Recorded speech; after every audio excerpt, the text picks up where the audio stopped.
Masih melanjutkan pemeriksaan saksi pelapor.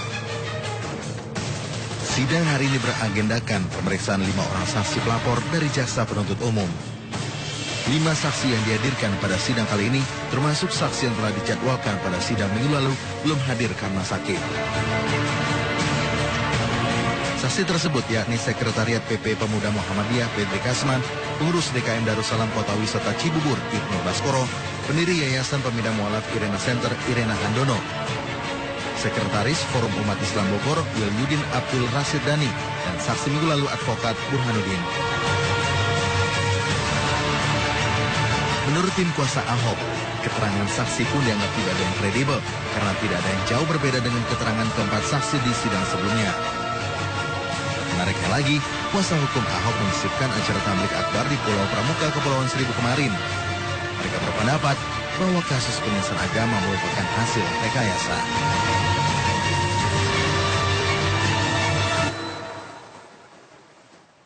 Ya, sesuai dengan informasi yang disampaikan oleh rekan kami Wahyu Seto Aji, pemirsa, bahwa memang hingga saat ini sidang dugaan kasus penistaan agama dengan terdakwa tunggal Basuki Cahayapurnama atau Ahok masih digelar, masih dengan agenda pemeriksaan saksi, dan memang sempat break selama 45 menit. Tadi sudah disampaikan bahwa memang hakim maupun pihak kuasa hukum sempat mempertanyakan terkait dengan kredibilitas dari para saksi yang memang dihadirkan oleh jaksa penuntut umum. Ini tentu tidak jauh berbeda dengan persidangan yang dilakukan pada pekan sebelumnya. Pihak kuasa hukum juga tetap mempertanyakan terkait dengan kredibilitas dari para saksi dan juga kehadiran para saksi pada saat kejadian. Apakah memang ini bisa dikatakan sebagai seorang saksi fakta yang memang melihat secara langsung kejadian yang sebenarnya yang terjadi di Pulau Seribu. Kita akan bahas pada malam hari ini, pemirsa, dengan 3 orang narasumber yang sudah hadir di Talk to News mengawal sidang Ahok. Kami perkenalkan terlebih dahulu untuk narasumber kami yang hadir, ada Bang Ruhut Sitompul di sini.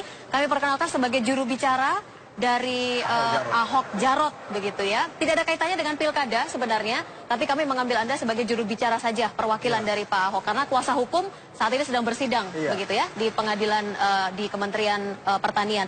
Kemudian juga dari tim advokasi GNPF MUI, ada Bang Kapitra Ampera yang juga tadi sempat hadir begitu ya di persidangan. Nanti mungkin Anda bisa cerita seperti apa sebenarnya jalannya persidangan. Kemudian seorang pakar hukum tata negara, ada Bang Margarito Kamis yang sudah lama tidak pernah terlihat kembali begitu ya, sekarang sudah muncul kembali di layar. Selamat malam, Bang. Terima kasih sudah hadir. Saya langsung saja ke Pak Kapitra. Tadi Anda sempat menghadiri persidangan pagi tadi. Sekarang yang menariknya bukan perjalanan persidangan. Oke.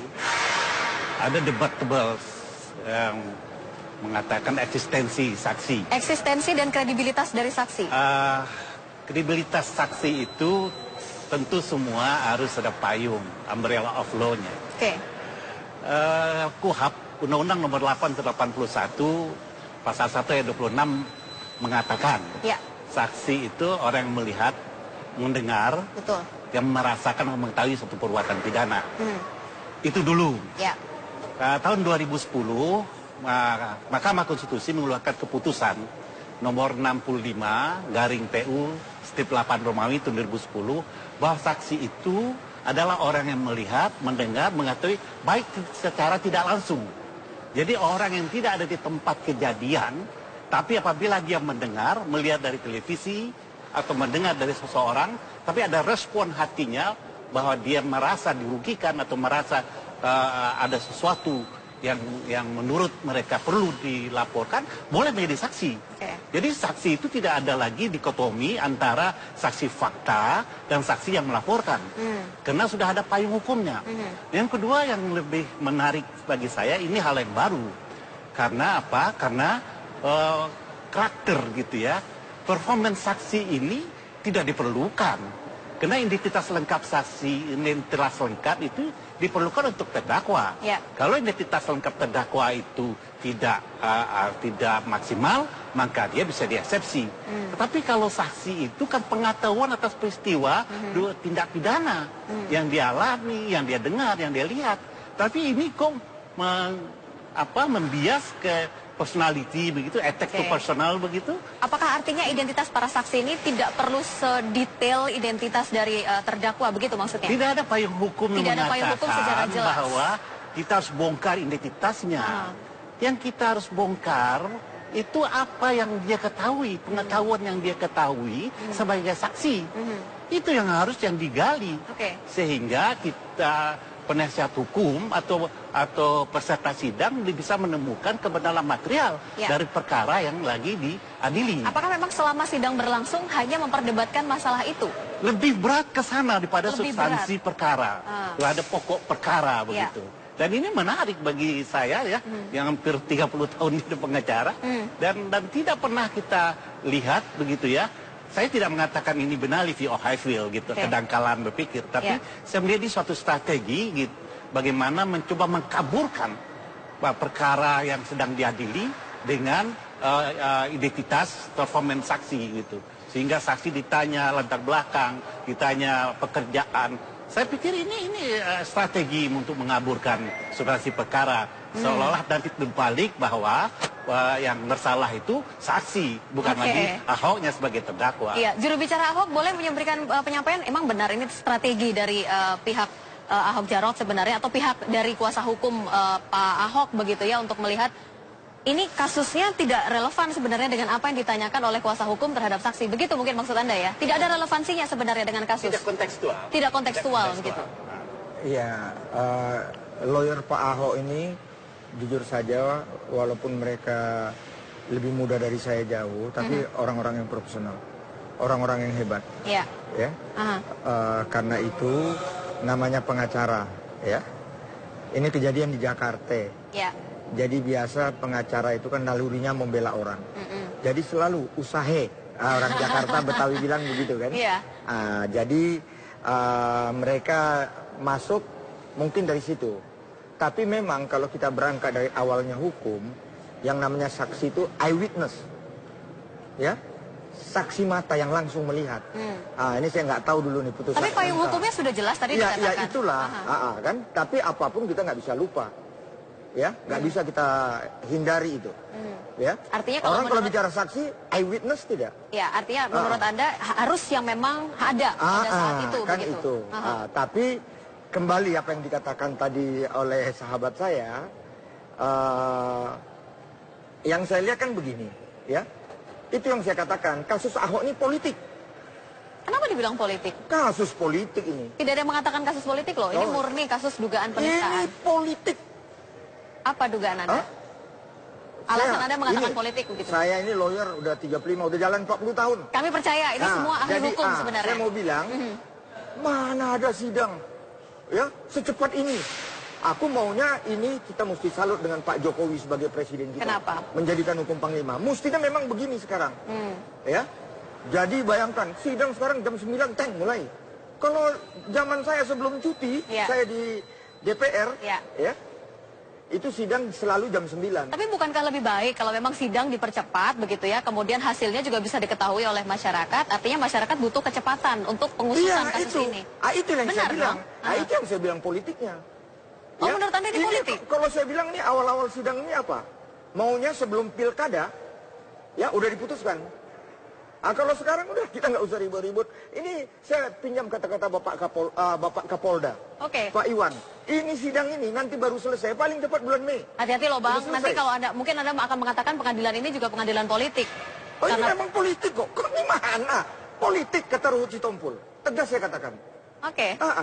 Emangnya kok Ahok jadi rame? Risik kurang apa selama ini ngomong Ahok kafir, Ahok Cina? Pernah dimasalahin nggak? Bang Margarito, Anda melihat ini kasus politik atau memang murni sebenarnya kasus pidana kaitannya dengan dugaan penistaan agama? Begini, pasal yang disangkakan jelas. Ya. Begitu ya? Jelas. Tidak ada peradilan yang bisa diselenggarakan hanya karena tuduhan-tuduhan politik. Tidak ada tuduhan-tuduhan politik? Oh, enggak. Perlu tahu itu. Hanya orang yang dipersangkakan melakukan satu pelanggaran dan pasalnya ada, itu dan dalam penyidikan dianggap cukup bukti, itulah yang disidangkan. Di luar itu tidak. Jadi kalau dikatakan dugaan politik? Enggak, itu urusan Pak Ruhut. Begitu ya, tapi hukumnya begitu. Enggak ada di luar itu. Anda ini salah, dituduh melanggar pasal berapa? Ya. Pasalnya jelas, masuk ke sana. Artinya Anda secara konteks... beliau ini tahu kok, sidik nih, limpah ke kejaksaan, jaksa periksa, nggak cukup, balik. Nggak cukup, balik. Nggak cukup, balik. Begitu cukup sidang. Anda lihat ini memang prosesnya sangat cepat atau terlalu cepat sebenarnya? Atau normal? Enggak normal. Ya. Kalau itu kita mesti jujur. Kalau itu kita mesti jujur gitu ya. Tetapi Dan dengan alat bukti yang lain, masih selalu diperlukan pembuktian dengan alat bukti keterangan saksi, terutama saksi fakta. Sebelum sidang keempat hari ini digelar, kuasa hukum Basuki Cahayapurnama, Sri Mulya Suryadi kembali menyampaikan bahwa kasus dugaan penistaan agama yang ditanganinya syarat akan muatan politik. Kalau diingat apa yang disampaikan Basuki di Pulau Seribu juga syarat akan muatan politik ya. Kuasa hukum Basuki juga meragukan kredibilitas saksi yang dihadirkan jaksa penuntut umum. Sumpah di persidangan sebelumnya menjadikan 2 kata dari ribuan kata lainnya dalam BAP sebagai pembahasan. Pizza Hut.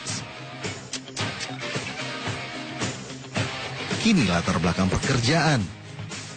Hingga cara saksi berpakaian pun menjadi senjata untuk membuat kredibilitas saksi direndahkan. Tapi apa semudah itu menguatkan keyakinan hakim dengan menyentil kredibilitas saksi? Apa hanya itu yang bisa dilakukan selain dari beragam strategi dan teknik di persidangan lainnya?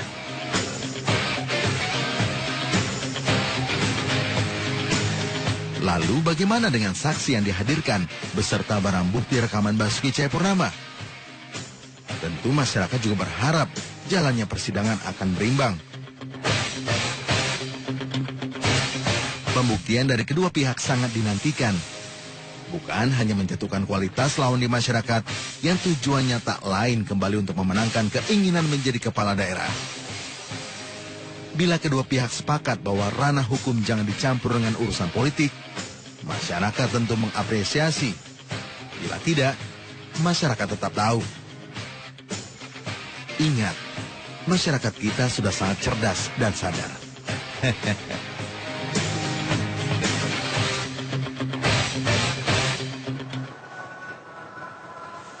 Ya, masyarakat kita sudah sangat cerdas dan juga tahu terkait dengan duduk permasalahan dari kasus dugaan